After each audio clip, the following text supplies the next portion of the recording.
얽히고 설킨 세상 속에서 나를 지켜주는 법. 궁금한 법률 상식을 쉽게 속 시원하게 알려드립니다. 안녕하세요.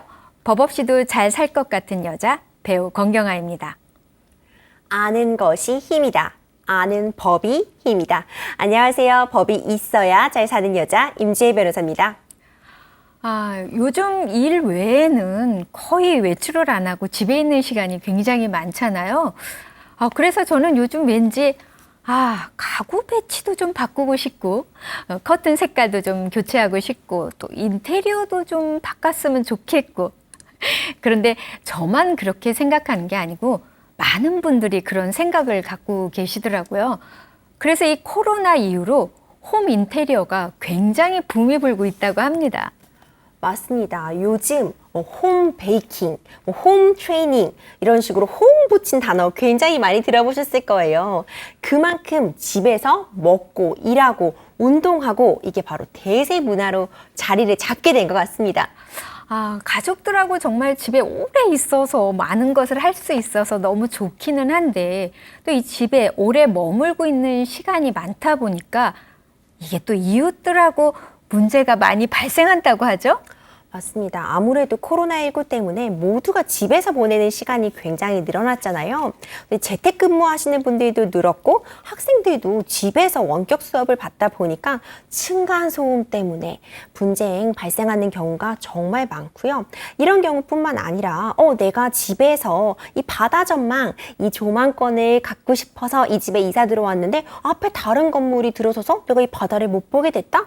이런 거 나의 권리 침해당한 거 아니냐? 이런 부분 가지고 소송을 하시는 경우도 늘고 있습니다. 그래서 오늘 우리 법대로 합시다에서는 이런 주거 관련 분쟁의 모든 것을 한번 얘기해 보려고 해요. 네, 기대하겠습니다. 자, 오늘도 최훈일 변호사님과 함께 합니다. 변호사님 오늘 나와주셔서 감사합니다. 네, 안녕하세요. 법률사무소 윤원 최훈일 변호사입니다.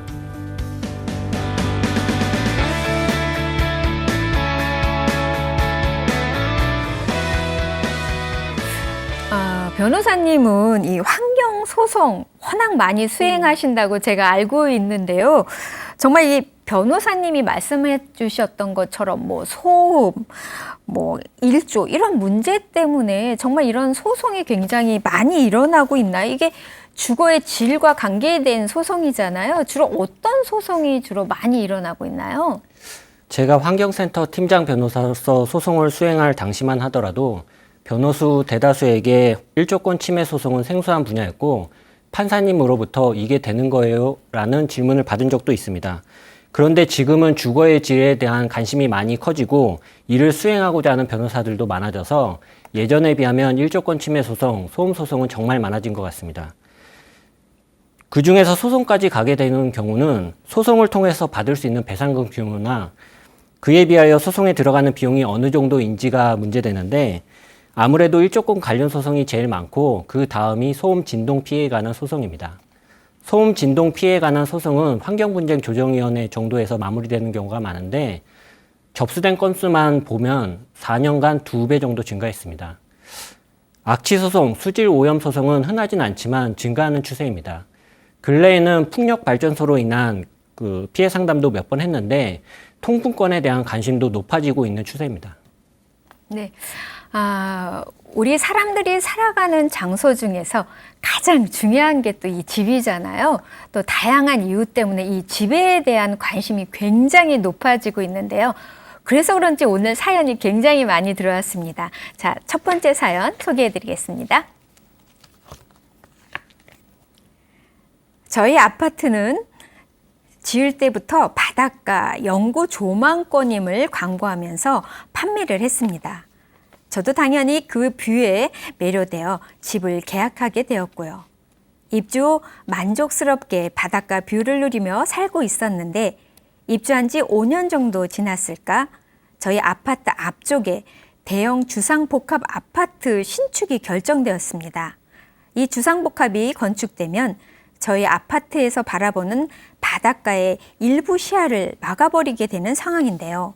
이미 공사는 시작되었고 아파트 차원에서 뭔가 대책을 마련해야 하는 거 아니냐 하는 말이 나오고 있는데 어떻게 해야 할지 모르겠습니다. 저는 정말 이 바닷가 뷰를 보고 구입한 집인데 제가 금전적인 보상을 받거나 주상복합 아파트 건축을 막을 수 있는 방법이 없을까요? 아, 정말 안타까운 사연인데요. 집을 바라보는 조망, 바다 뷰, 뭐 한강 뷰, 이거에 따라서 사실은 이 집값이 굉장히 차이가 많이 나잖아요. 내 집 앞에 전망, 이것도 나의 어떤 권리라고 주장할 수 있는 건가요? 맞습니다. 왜 우리 서울에서도 한강뷰 아파트 이렇게 광고를 많이 하잖아요. 가격도 훨씬 비싸요. 맞아요. 그게요. 실제로 같은 아파트라고 해도 한강을 정면에서 바라볼 수 있는 곳은 그렇지 못한 저 친구보다 뭐 많게도 몇 억씩 피를 붙여서 구입을 하기도 하더라고요. 이런 질문은 특히 부산 지역에 거주하시는 분들이 또 많이 하게 되는데요. 아무래도 부산 하면 뭡니까? 바로 그 탁 트인 그렇죠. 바다 전망. 바다, 파도 맞습니다. 그러다 보니까 이렇게 앞에 볼 수 있는 조망권 관련한 문의가 좀 많으신 것 같아요. 조망권은 이제 경관 조망권하고 이제 압박감이나 폐쇄감을 느끼지 않고 이제 하늘을 바라볼 수 있는 천공 조망권으로 좀 분류를 할 수 있거든요. 그런데 이 경관 조망권, 내 앞에 내 조경을 볼 수 있는 이 경관 조망권은 항상 인정되는 것은 아니라요. 굉장히 특수하고 제한적인 상황에서 인정이 되는 권리라고 이해해 주시면 좋을 것 같아요.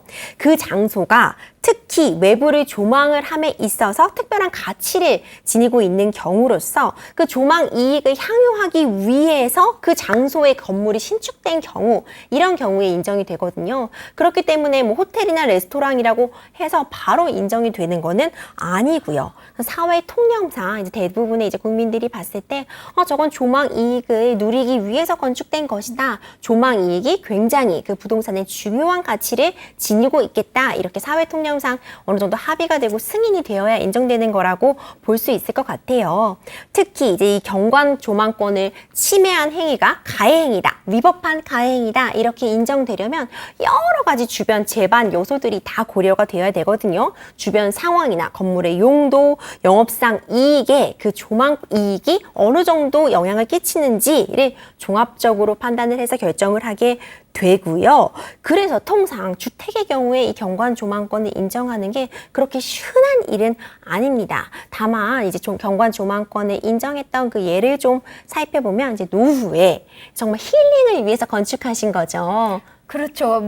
이제 머리도 좀 식힐 겸. 그래서 그런 거 구입하시잖아요. 맞습니다. 그래서 일부러 그런 산속에 그런 경관을 보시려고 보통 집은 남향이 좋다고들 하잖아요. 맞아요.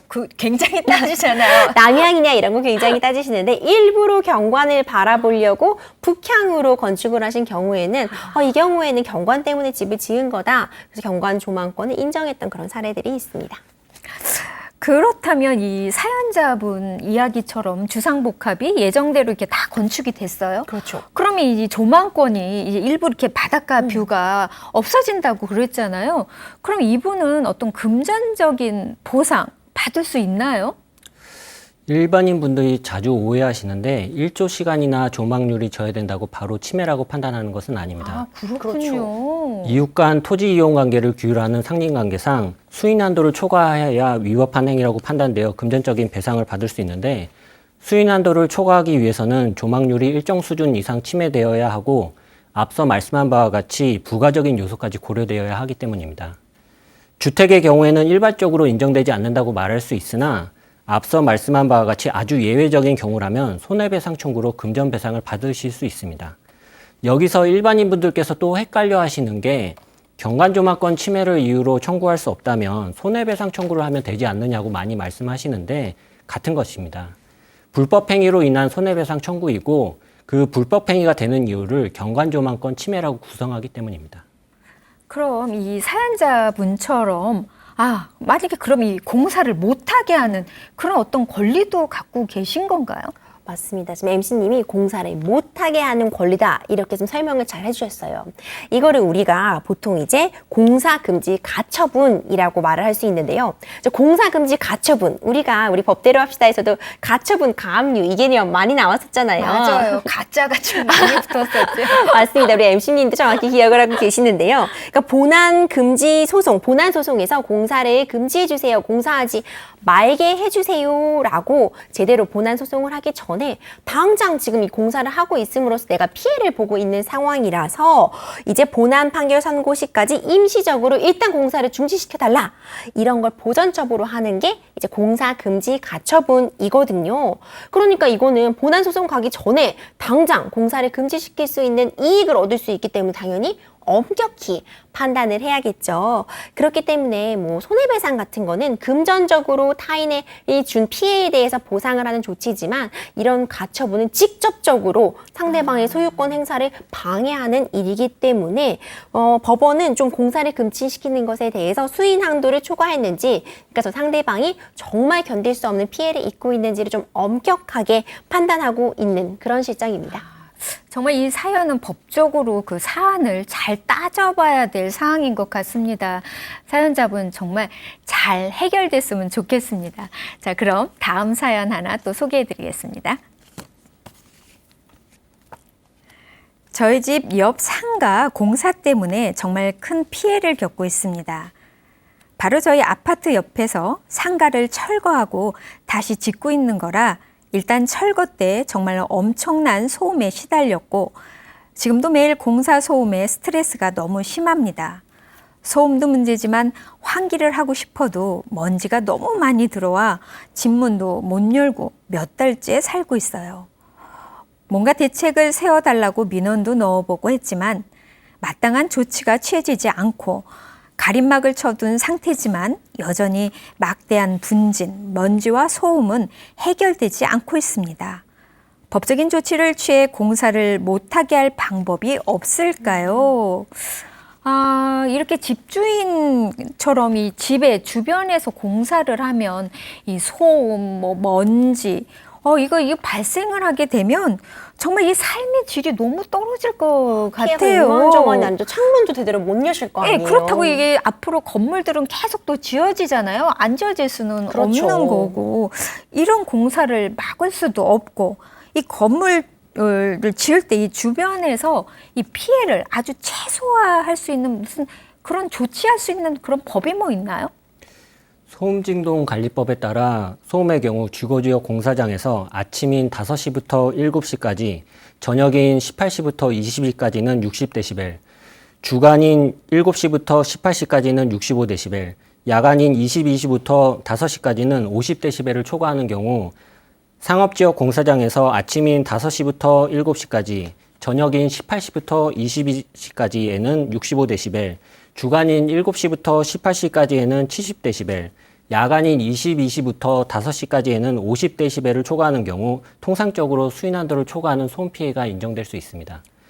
진동의 경우 주거지역 공사장에서 주간인 6시부터 22시까지에는 65데시벨, 심야인 22시부터 6시까지는 60데시벨을 초과하는 경우 상업지역 공사장에서 주간인 6시부터 22시까지에는 70데시벨, 심야인 22시부터 6시까지는 65데시벨을 초과하는 경우 통상적으로 수인한도를 초과하는 진동 피해가 인정됩니다. 물론 구체적인 경우에 따라서 이 기준치는 가감될 수 있습니다. 그럼 사연자분이 질문해 주신 것처럼 공사 금지 가처분 같이 피해가 이거 너무 심해. 그래서 공사를 멈춰달라. 이렇게 요구할 수 있는 건가요? 네, 요구할 수 있으세요. 이제 위와 같은 지금 최은희 변호사님이 굉장히 세세하게 그 기준을 설명을 해주셨거든요.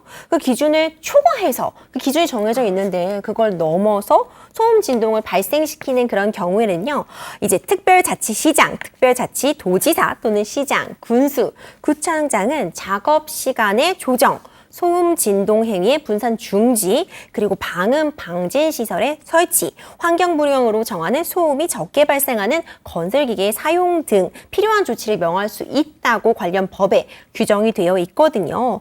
그렇기 때문에 이제 과태료 및 형사 제재까지 받을 수 있는 그런 사안이라서 일단 구청에다가 이제 소음 진동 피해 민원 신고를 하시는 걸 좀 추천을 드리고 싶어요. 담당 공무원이 그럼 측정을 해보게 되고 측정 결과 기준치를 초과하게 되는 경우라면요. 이제 위반 횟수, 얼마나 자주 위반했냐, 얼마나 자주 초과했냐, 이런 부분에 따라서 공사가 중지되는 기간이 점점 늘어나는 그런 페널티를 받게 되어 있습니다. 근데 이와 달리 소음을 이유로 이제 공사 금지 가처분을 신청하는 경우 인정되는 경우가 좀 드물다고는 말씀을 드렸지만 아예 안 되는 것은 아니거든요. 실제로 소음진동관리법에 따라 방진시설 설치하라고 명령을 받았고 또 이제 특정 장비의 가동 중지 등을 이제 행정처분을 받았음에도 이걸 무시하고 그냥 공사를 막 강행하신 경우에는 수인 한도를 초과하는 이제 소음 침해를 이유로 공사 금지 가처분이 인용된 그런 사례도 있습니다. 이게 공사를 하다가 중지하면 사실 미관상도 좀 그렇죠. 문제가 되고, 가장 좋은 방법은 정말 공사가 빨리 끝나서 거기 거주하시는 분이 정말 안전하고 편안하게 살 수 있는 그날이 빨리 오는 게 제일 좋은 방법인 것 같습니다. 그렇습니다. 자, 그럼 다음 사연 또 하나 소개해 드리겠습니다. 대형 신축 아파트에 입주하게 되었습니다. 청약에 당첨된 거라 정말 기쁜 마음으로 이사를 왔습니다.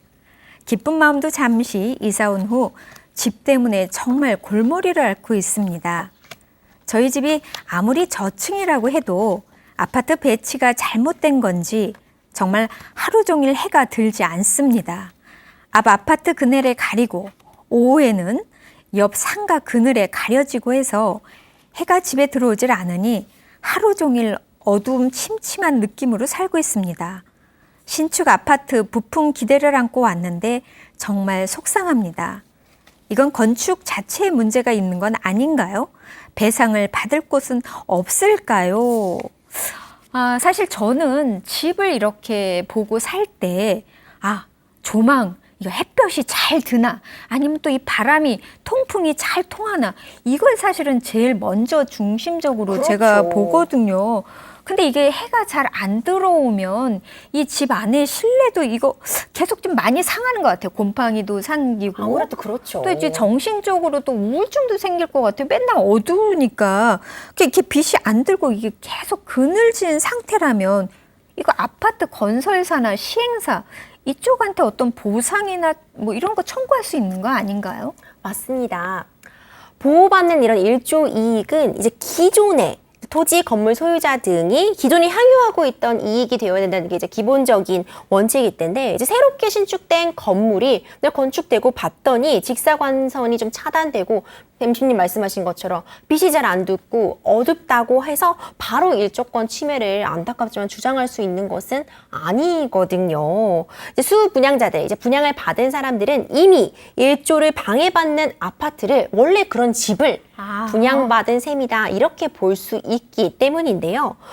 이제 주택 건설 기준 등 원래 거래의 기본상, 기본 원칙상 통상 이제 어느 정도 갖춰야 되는 그런 조건들, 그런 품질이나 성질을 갖추지 못한 경우라면 분양자한테 뭐 담보 책임을 묻거나 아니면 손해배상을 청구할 그럴 여지가 있겠지만요. 이제 일단 분양 당시 어떻게 이렇게 짓겠다라는 내용대로 기본적인 건축 계획에 따라서 지어진 게 맞는다면 단순히 일조 시간을 확보하고 있지 못하다고 해서 바로 분양 계획의 목적물이 뭐 통상 갖추어야 될 그런 성능을 갖추지 못한 거라고 판단하기엔 좀 어려울 여지가 있습니다. 하지만 예외적으로 이제 아파트 창문이 아예 옹벽을 향하고 있던 그런 케이스에서 분양자가 분양 당시 이런 정보, 이 당연히 창문이 옹벽을 향하고 있어서 제대로 보이지 않는다 이런 정보를 고지하지 않은 것은 분양 계획에 따른 신의칙상 채무를 불이행한 거라고 봐서 손해배상 책임을 인정한 사례도 있거든요. 그러니까 경우에 따라 달라질 수 있기 때문에 이런 부분은 좀 케이스 바이 케이스다 이렇게 설명드려야 할 것 같아요. 예, 그럼 이 사연자분이 나는 이제 살기 싫다 이래서 이걸 이제 다른 사람한테 팔게 됐을 때 이 집은 햇볕도 안 들고 이런 상황을 얘기 안 하고 팔았어요. 그럼 이건 나중에 이게 문제가 될 수 있나요? 공인중개사는 주거용 건축물 중 확인 설명사항 중 환경 조건에 해당하는 1조, 소음, 진동 사항을 확인 설명하여야 합니다. 매수자 또한 직접 방문하여 이를 확인하고 매수하는 것이 일반적이므로 매도인이 하루 종일 햇빛이 들지 않는다는 점을 밝히지 않다고 하더라도 문제될 소지는 적습니다. 매도인과 매수인 간의 1조 사항에 관하여 구체적인 특약으로 일정 시간 햇빛이 드는다는 점을 보장하지 않는 한 매도인이 매수인에게 그늘진 상태로 햇빛이 들지 않는 점에 대해서 밝혀야 할 신의칙상 의무는 없는 것입니다. 아, 그렇군요. 입주민들은 이런 부분들을 정말 꼼꼼히 체크하는 수밖에는 없을 것 같아요. 맞습니다. 또 이 집을 또 사시려고 하시거나 구하시는 분들도 정말 이런 사항, 부분 주의 깊게 살펴보고 꼭 참고하셨으면 좋겠습니다. 자, 그럼 다음 사연 또 하나 소개해 드리겠습니다. 저희 집 인근에 고무 관련 공장이 들어서면서 원인 모를 악취로 고통을 받고 있습니다. 뭔가 타는 냄새인 것 같은데 정확히 그 원인을 알 수 없는 냄새 때문에 머리가 아프고 동네 이웃 주민들 모두 피해가 이만저만이 아닙니다. 해당 공장이 들어온 이후 발생하는 악취인 건 분명한데 냄새라는 것이 어떤 쓰레기처럼 눈에 보이는 것도 아니고 피해를 입증하기가 너무 어렵습니다. 악취로 인한 피해, 보상받을 수 있는 방법은 없을까요? 악취 때문에 피해를 본다. 사실 전 이 얘기 조금 생소하거든요. 악취 때문에도 이게 피해 보상을 해야 된다?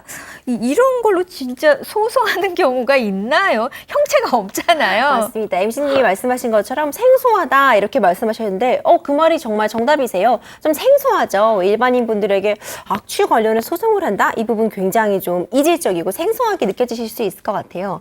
악취 이러면 우리가 뭔가 느낄 수는 있지만 사실상 어떤 형체가 있는 것은 아니다 보니까 그걸 어떻게 측정할 수 있는 것인지 어느 정도가 수위낭도를 넘은 악취인지 이런 부분 좀 헷갈려 하실 것 같거든요. 실제로 우리 사연과 좀 유사한 판례가 최근 좀 이슈가 되고 있어서 네. 하나를 소개해 드리려고 해요. 이제 지방자치단체와 의료 폐기물 소각 업체 간의 지금 엎치락 뒤치락 공방전이 이어져 가고 있거든요. 일단 기본적으로 1심에서는 지자체 손을 들어줬고요.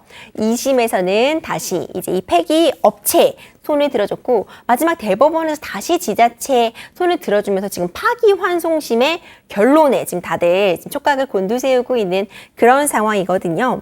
이제 2018년 10월 기장군은 이제 A사의 악취 민원이 1년 이상 지속되고 있고 이제 복합 악취가 3회 이상 배출 허용 기준을 초과했다고 하면서 사업장에 이제 권고 개선을 하라고 하고 악취 배출 시설의 신고 대상 지정 고시 처분을 했는데 이에 대하여 이제 A사가 기장군이 측정한 방식이 객관적이지가 못하고 다른 사업장 또는 다른 공장에서 발생할 악취일 수도 있지 않냐 이렇게 이의 제기를 하면서 소송전이 시작이 되었거든요.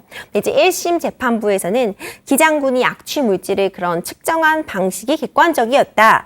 그리고 달리 주변에 다른 공장에서 냄새가 발생했을 그런 여지가 없어 보인다. 이렇게 지자체 손을 들어줬고요. 하지만 2심 재판부에서는 악취 시료를 채취하는 그 절차상의 하자를 이유로 절차상의 문제가 있다. 검사 결과를 이제 신빙성을 얻을 수 없다. 이렇게 봐서 다시 판결이 역전이 되게 된 거죠. 좀 이게 형체가 없다 보니까 그 참 애매하네요. 맞습니다, MC님. 그래서 이제 다시 대법원에 가게 된 건데, 이제 기장군의 이제 시료 채취 방법이 절차를 위반한 거라고 딱 보기는 어려운 상황이다.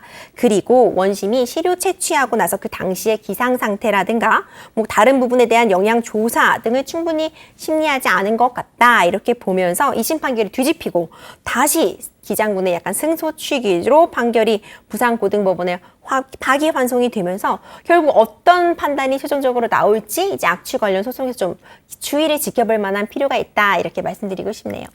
그럼 이렇게 악취로 피해를 보고 계신 분들이 있다면 어떤 조치를 좀 취해 볼 수 있을까요? 예. 악취방지법이 시행되고 있지만 일반인은 물론 변호사들조차 아는 경우는 많지 않습니다.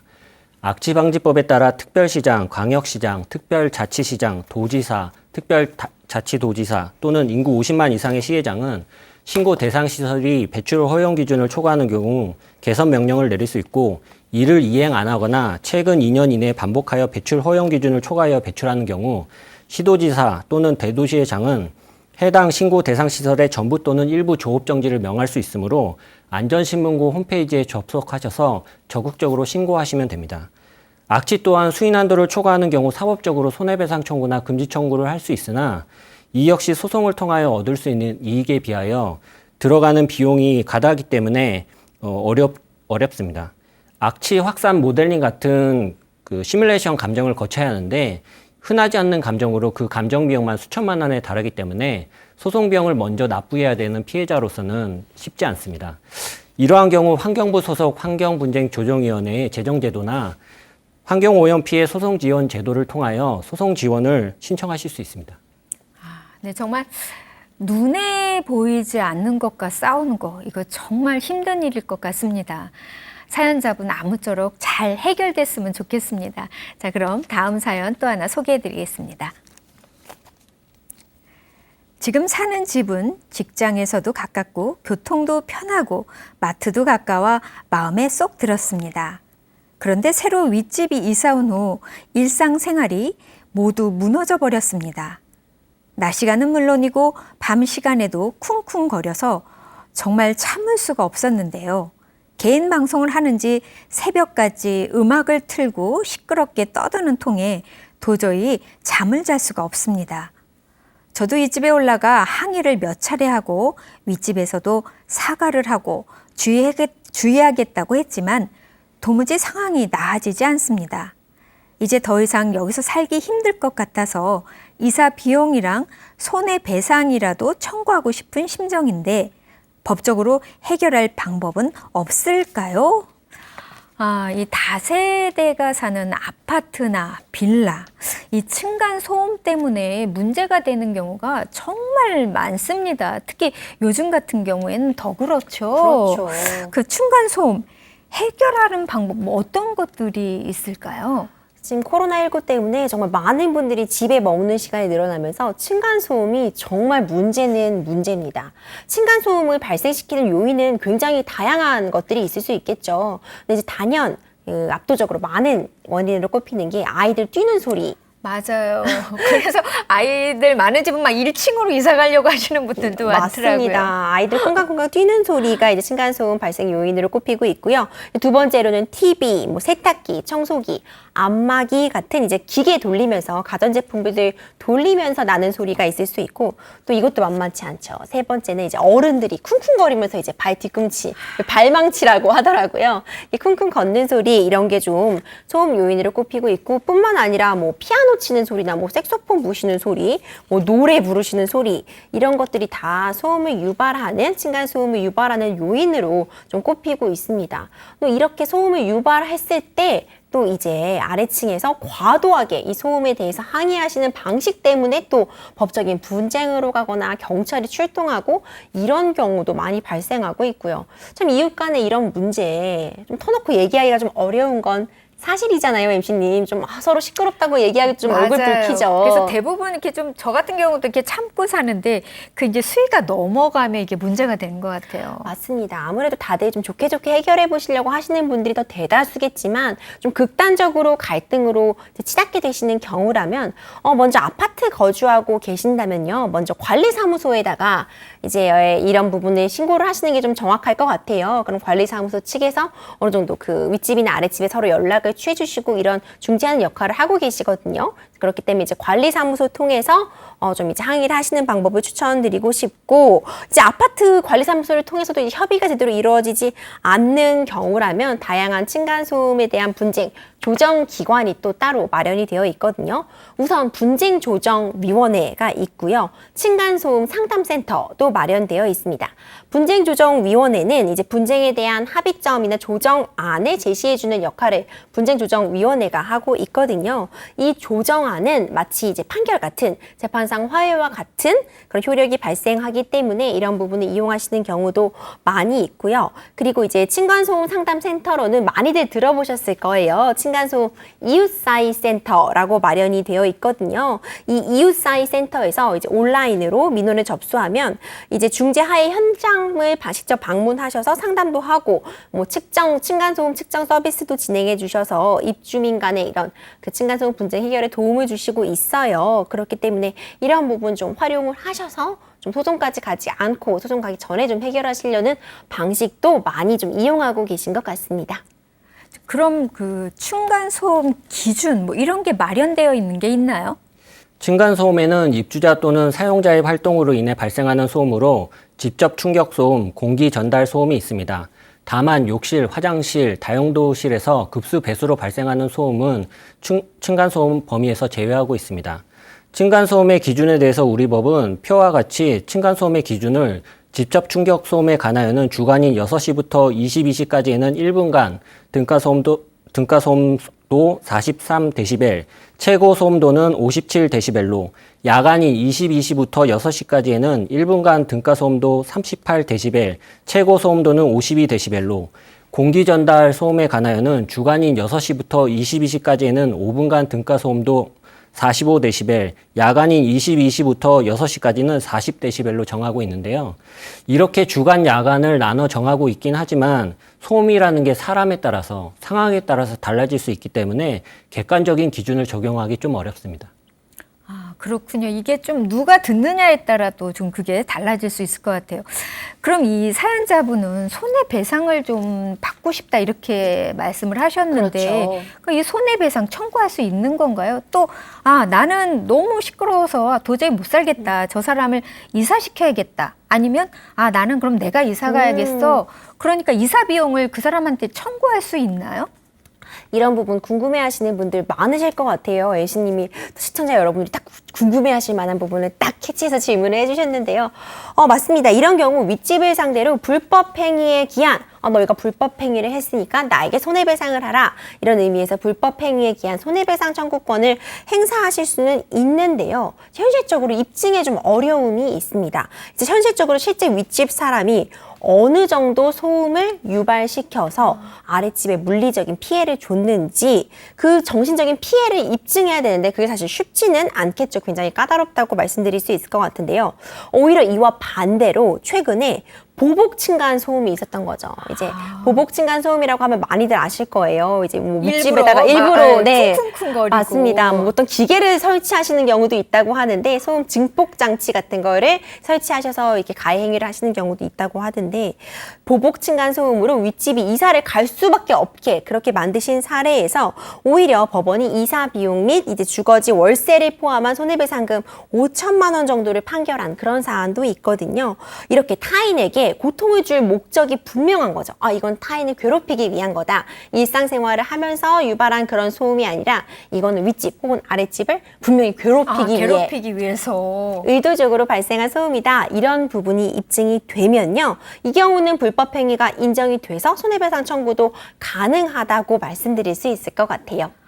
정말 이런 일은 일어나면 안 되는데. 그렇죠. 이웃사촌이란 말이 왜 있겠어요. 정말 가족처럼 이웃이랑 좀 잘 지내라 이런 말이 맞습니다. 때문에 우리 선조부터 내려온 말 같은데 좀 안타깝습니다. 맞아요.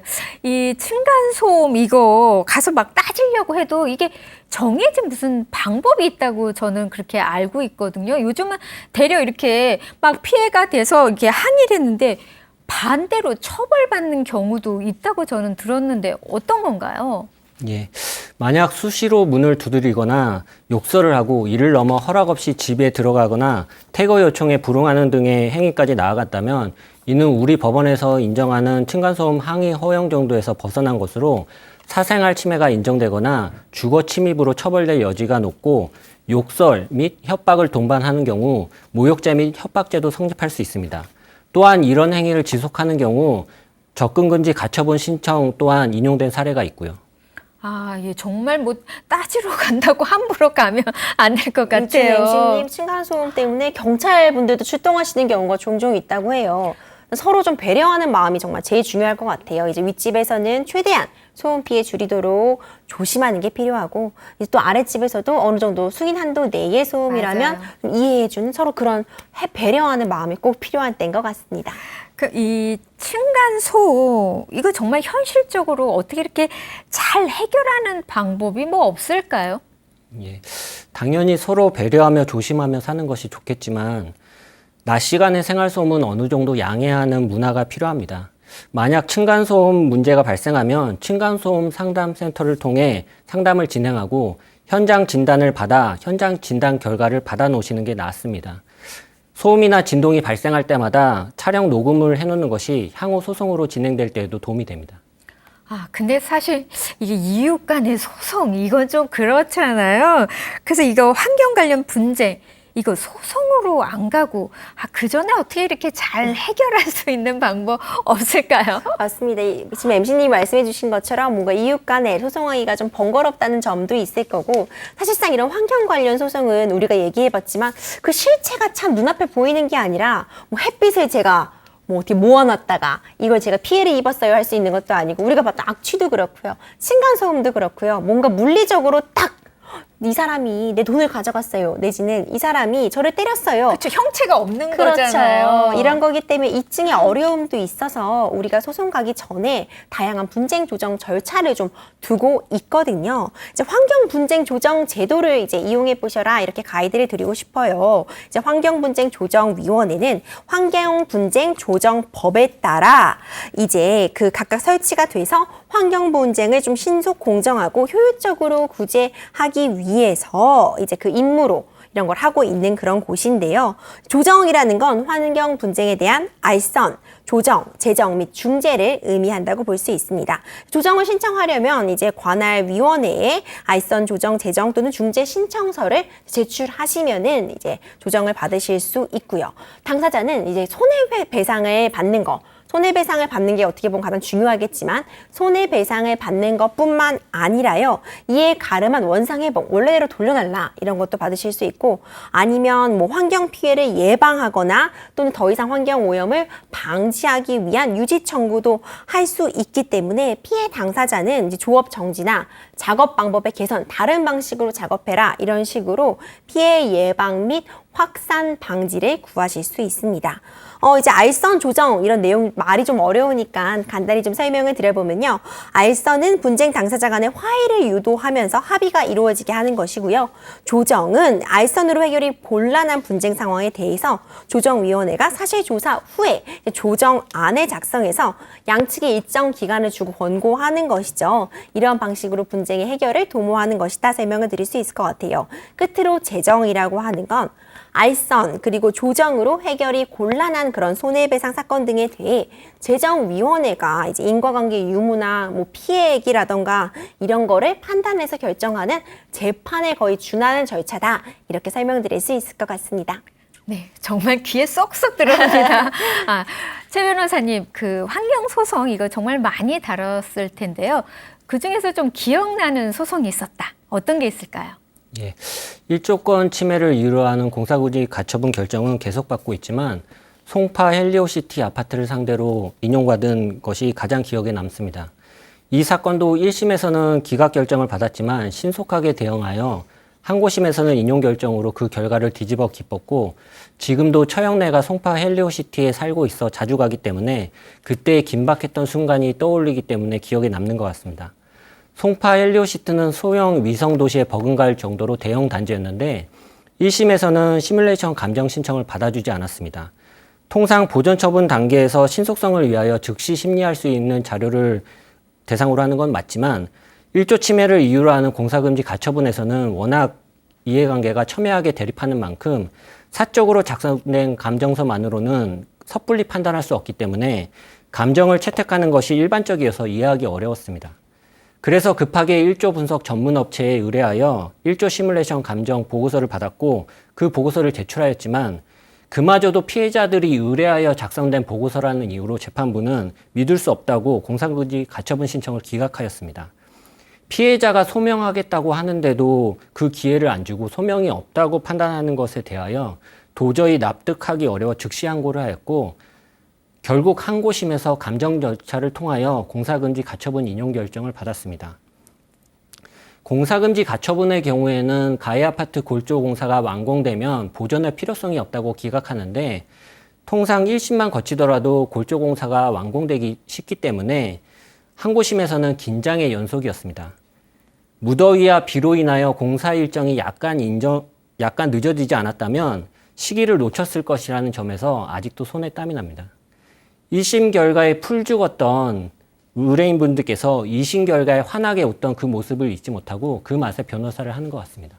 네, 정말 너무 힘든 분들한테 이 변호사님들이 너무 많은 도움을 주시는 것 같아요. 어떻게 보면 이 환경소송이라는 게 다른 소송보다 더 간단하다고 생각했는데 더 어렵고 복잡한 것 같아요. 제 그럴 것 생각에는. 같아요. 사실 최은희 변호사님이 환경 관련해서 굉장히 많은 소송 수행하고 계신데 다른 소송에 비교했을 때 좀 더 어려움이 있다, 이런 부분 좀 더 까다롭다, 이런 점 있을까요? 이게 환경소송이라는 거는 입증하는데 감정을 꼭 거쳐야 되는데 그 감정 비용이 너무 많이 듭니다, 사실은. 감정 비용이라는 걸 또 부담을 해야 되니까요. 예, 보통 감정 신청하는 쪽에서 그 비용을 먼저 납부를 하는데 그 비용이 뭐 1,000만 원 정도 이상 되기 때문에 그 금액이 피해를 당하는 크네요. 일반인 분들께서 그 비용을 마련하기는 쉽진 않습니다. 국가적인 제도를 통해서 그 비용을 좀 마련해주는 장치가 필요할 것 같습니다. 정말 이런 소송 가기 전에 잘 합의가 됐으면 좋겠습니다. 맞습니다. 근데 변호사님, 그 뭐 소음, 뭐 일조 분진, 뭐 악취, 뭐 이런 것들로 피해 보시는 분들, 이 피해 구제를 하기 위해서 좀 팁을 좀 정리해 주세요. 맞습니다. 방금 최은희 변호사님이 굉장히 중요한 말씀 해주셨거든요. 감정 비용이 비싸다. 근데 왜 감정이 왜 필요할까 생각해 보면은 일반인들이 그런 피해 사실을 사실 입증하기가 불가능하기 때문에 어렵죠. 사실 내가 이런 일조 시뮬레이션 같은 걸 돌리는 걸 일반인 분들이 직접 하실 수가 없고 그쵸. 그 결과가 객관적이라고 볼 수도 없잖아요. 그렇기 때문에 그 분야의 전문가에게 어떤 피해가 있을지 이런 거를 감정을 맡기는 걸 우리가 감정을 맡긴다고 하는 건데 그 비용 어마어마하다고 말씀해 주셨잖아요. 그렇기 때문에 이런 환경 관련 분쟁이 있어서 아무래도 이런 부분에 대해서 시스템적인 개선이 좀 있어야 될 것 같아요. 이거 맞습니다. 개인이 다 입증하기엔 어려움이 있기 때문에 그래도 보면은 이제 최은희 변호사님이 특히 많이 수행하셨던 사건들 얘기를 또 들어보면 특히 아무래도 민원을 좀 자주 제기하고 하면은 공무원분들도 좀 더 자주 현장에 나와봐 주시는 것 같기도 하고 뭐 이렇다는 그런 배경 설명을 해주셨거든요.